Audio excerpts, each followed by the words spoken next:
I entered the fall semester wanting to explore the territory of gender. By the end of semester 1, my topic has shifted to queerness. But before we talk about my thesis work, we have to identify what queerness means.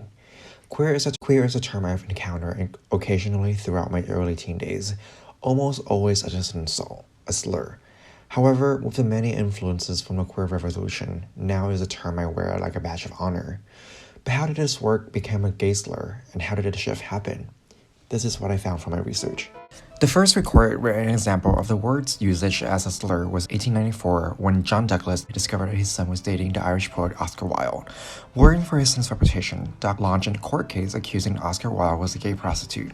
In this lengthy case, Douglas used the term snob-queers as a descriptor for gay men, establishing the term's usage as a gay slur. The usage of these words took a big turn in the midst of the AIDS epidemic as it was reclaimed by gays and lesbian activists. The early 90s can be pinpointed as a decade of which queer was reclaimed.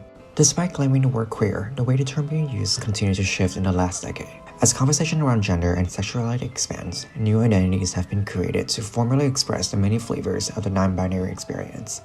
Queer has become the umbrella term for this community. Even so, there are still arguments about the usage of this term. This shows a generational divide between modern youth who have grown up in a more accepting society that celebrates inclusivity, whereas an older generation came of age in a society which saw the term only as a slur. So in other words, the usage and definition of the word queer is rather queer. I started the semester with thinking deeper about the topic of queerness and what it really means. I see queerness as a constant motion out of stasis. I also see it as an act and strategy that both blurs and challenges the way we see and perceive what's being presented. Its function is to disidentify what is identified, and to disrupt our normative perception of an idea. To put it short, queerness is push and pull between labeling and transforming. For my first project, I wanted to take on this idea and transform an object to create new meaning from it, and identifying the new qualities that it holds and then transforming it again. I chose the word queer itself as a starting point and deconstructed the word into a shape that the letters are created from. These shapes became the building blocks I would use to create new meanings with. With these first few compositions, my goal was to explore ways to create a new visual identity with them. Though these were fun to create, the shapes being arranged in different ways did not reveal any interesting qualities. After creating more composition, I realized if I treated the different building blocks not as shapes but as layers, it would reveal more interesting qualities. In this round of compositions, the overlapping sections of the shapes are adding a new context that is contributing to the evolution of the way shapes existed in its original form. Once I got to this phase, I was encouraged by my instructor to push further and provide life to these existing elements. In the process of creating this animation, I had a happy accident where a character from the code of the animation was typed in false, which caused the shapes to have these static glitches to happen, which speak to my interest for two reasons.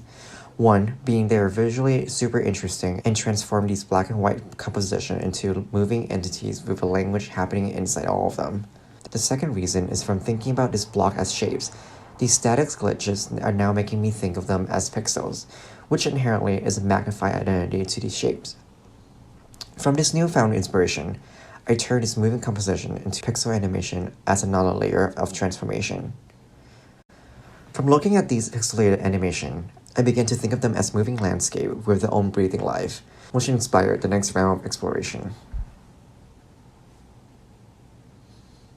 After looking at these transformations, I start to recognize the beautiful individual frames that are happening in each motion. From identifying the specific frames used in animation, I create a series of still composition from them. The goal for this composition is to create something that's visually appealing while still showing up the distinctive quality of the frame. The goal is no longer about creating something that will make the audience understand what they're looking at, but to make them question what it actually is. In a way, that is queerness to me. It's a process of identifying and transforming, and making the viewer question while simultaneously appreciate. As my framework on queerness revolves around the evolution of an object or idea's meaning, I want to spend the last few weeks of my MFA program and bring this idea closer to home and think about my relationship with queerness throughout the pandemic. One of my favorite things to do over the pandemic is documenting special moments in my day. From this, I was able to pull 9 images that represent moments of queerness to me. Queerness in this case represents the happy moments that are compared against the monotonous moments of my days, as well as images of objects that have changed their meanings to me in the past 14 months.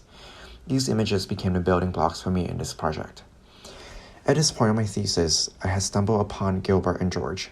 They are most known for the Dirty Words picture series, where they had organized pictures into a grid system that became their signature. Here, the grids present an overall composition and imply conformity, underlying order, and interchangeability. In a similar way, Alive in a Closet forced gay people to live life in a singular grid. I was very inspired by this idea and felt like it's an appropriate next step for my project. From here, I added a 5x5 grid to each of my image.